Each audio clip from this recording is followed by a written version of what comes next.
Welcome to 5D media. Megastar Chiranjeevi గారి ఈరోజు పుట్టినరోజు. ఆయనకి 5D మీడియా తరపు నుంచి మనం పుట్టినరోజు శుభాకాంక్షలు తెలియజేస్తున్నాం. తర్వాత ఏంటంటే చిరంజీవి గారి గురించి మాట్లాడుకోవాలంటే రెండు ముక్కలో చెప్పాలంటే ఈయన ఆపద్ బాంధవుడు అనాలి, ఈయన్ని తర్వాత అజాత శత్రువు అని కూడా అనాలి. ఆపద్ బాంధవుడు అని ఎందుకంటున్నానంటే ఈయన చాలా కాలం క్రితమే ఐ బ్యాంకు బ్లడ్ బ్యాంక్ ద్వారా ఈయన చాలామంది జీవితాలను కాపాడాడని చెప్పాలి. తర్వాత కూడా ఎన్నో సందర్భాల్లో చాలామంది ఆర్టిస్టులు ఆర్థికంగా చితికిపోయిన ఆర్టిస్టులను కానీ ఏదన్నా ప్రాణాపాయంలో ఉన్నటువంటి వాళ్ళని కానీ ఈయన కొంత ఫండ్ కేటాయించే వాళ్ళకి వాళ్ళ ప్రాణాలు కాపాడటం. ఈ మధ్య పన్నాంబలం అని చెప్పి తమిళ ఫైట్ మాస్టరు ఆయన కిడ్నీ చెడిపోవడం జరిగితే సుమారుగా ఆయనకు 60 లక్షల రూపాయలు ఖర్చు చేసి ఆయన జీవితాన్ని కాపాడాడని చెప్పి ఆయనే ఒక ప్రోగ్రాంలో పాల్గొని చెప్పడం జరిగింది. ఇట్లా చూసుకుంటే ఈయన ఆపద్ బాంధవుడు అనే ఖచ్చితంగా చెప్పాలి చిరంజీవి గారిని. అట్లాగే అజాత శత్రువు అని ఎందుకంటున్నారంటే ఈయన చాలా మృదు స్వభావి.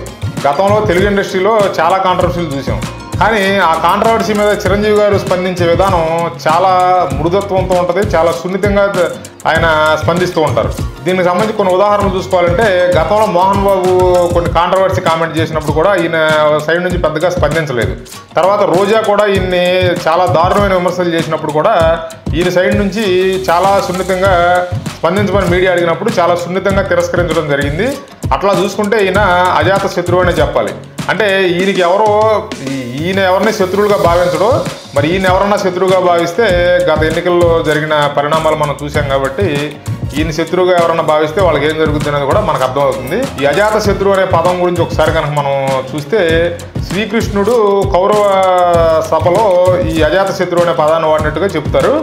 దానికి సంబంధించి అంటే ధర్మరాజుని అజాత శత్రువుతో పోలుస్తూ కౌరవులను ఉద్దేశించి మీరు ధర్మరాజు అజాత శత్రువు అయినటువంటి ధర్మరాజుతో మీరు కయ్యం పెట్టుకుంటున్నారు అని చెప్పి కౌరవులను హెచ్చరించే సందర్భంలో అజాత శత్రువు అనే పదాన్ని వాడినట్టుగా చెప్తారు.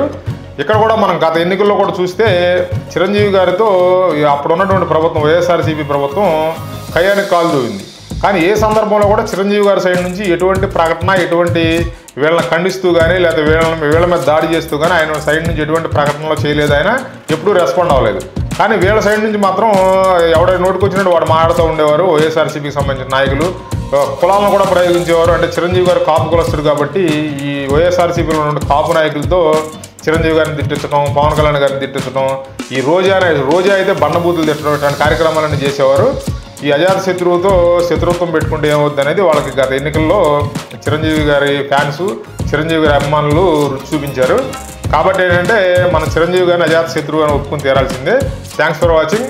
Please like, share and subscribe 5D media.